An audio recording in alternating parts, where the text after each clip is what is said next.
তোমার শক্তি তোমার হাতেই। আজ তোমাদের একটা গল্প বলি। গল্পটা আমার নিজের জীবন থেকে। কয়েক বছর আগের কথা। আমি জীবনের একদম নিচে ছিলাম। চারদিকে অন্ধকার, কোনো পথ খুঁজে পাচ্ছিলাম না। ভাবছিলাম সব শেষ হয়ে গেছে, আমি আর উঠতে পারবো না। কিন্তু সেই সময় আমি একদিন আয়নার সামনে দাঁড়িয়ে নিজেকে বললাম, তুমি যদি আজ হাল ছেড়ে দাও তবে তোমার গল্প এখানেই শেষ।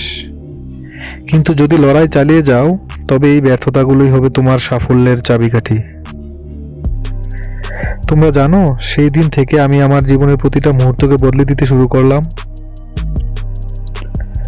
আমরা যখন কোনো চ্যালেঞ্জের মুখোমুখি হই তখন মনে হয় সব শেষ, কিন্তু মনে রেখো, চ্যালেঞ্জ আসলে তোমার ভেতরের লুকানো শক্তিকে বের করে আনে। তোমরা কি জানো একজন মানুষ কতটা শক্তিশালী হতে পারে? তোমার ভেতরের শক্তি অনন্ত। সেটা তোমার ইচ্ছা শক্তি, তোমার ধৈর্য আর তোমার লড়াই করার মানসিকতা।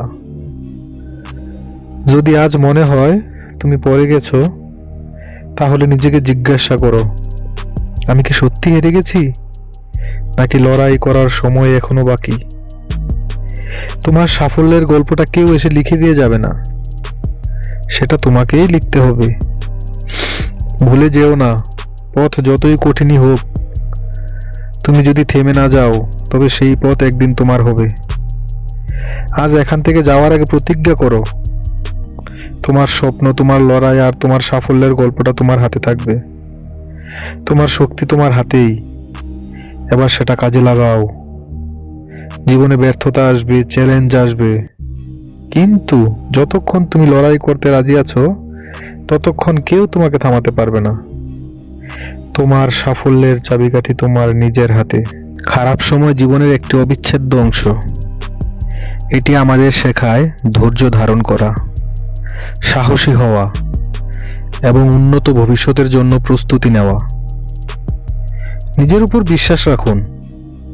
খারাপ সময়ে মনে রাখুন, এটি স্থায়ী নয়। প্রতিটি রাতের পরেই একটি নতুন সকাল আসে। নিজের ক্ষমতা এবং সাফল্যের দিকে আস্থা রাখুন। ধৈর্য এবং ইতিবাচক মনোভাব বজায় রাখুন। খারাপ সময় হতাশ না হয়ে ধৈর্য ধরুন। প্রতিদিন একটি ইতিবাচক কাজ করুন যা আপনাকে আনন্দ দেয়। সাহায্য এবং পরামর্শ গ্রহণ করুন। পরিবারের সদস্য, বন্ধু বা পরামর্শদাতার সঙ্গে কথা বলুন। কারো সাথে মনের কথা শেয়ার করলে অনেকটা হালকা লাগে। নিজেকে উন্নত করার দিকে মনোযোগ দিন। নতুন কিছু শেখার চেষ্টা করুন। শখের দিকে মনোযোগ দিন, এটি আপনার মনকে শান্ত করবে। আত্ম উন্নয়নমূলক ভিডিও বা বই পড়ুন। প্রেরণামূলক ভিডিও এবং বই আপনার মানসিক শক্তি বাড়াতে সহায়তা হতে পারে। সময়ের মূল্য বুঝুন। খারাপ সময় আমাদের শেখায় জীবনের ছোট খুশিগুলো কত মূল্যবান। সময়কে কাজে লাগিয়ে নিজের জীবনকে আরো সুন্দর করার চেষ্টা করুন। প্রার্থনা ও ধ্যান করুন। প্রার্থনা এবং ধ্যান মানসিক শান্তি বয়ে আনে।